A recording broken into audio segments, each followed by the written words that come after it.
പറഞ്ഞിട്ട് പുതിയ സൈക്കിൾ വാങ്ങിത്തരിക. നല്ല കാര്യായി. പക്ഷേക്ക് കുറച്ച് ദിവസമായിട്ട് പണിയൊന്നും ഇല്ലാണ്ടിരിക്കല്ലോ മുത്തേ, പിന്നെ എങ്ങനെ വാങ്ങാനാ?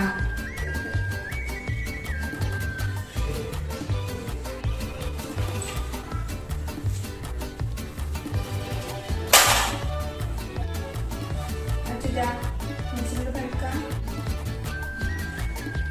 അച്ഛാ എന്റെ വാപ്പാക്ക് എന്താ പണി?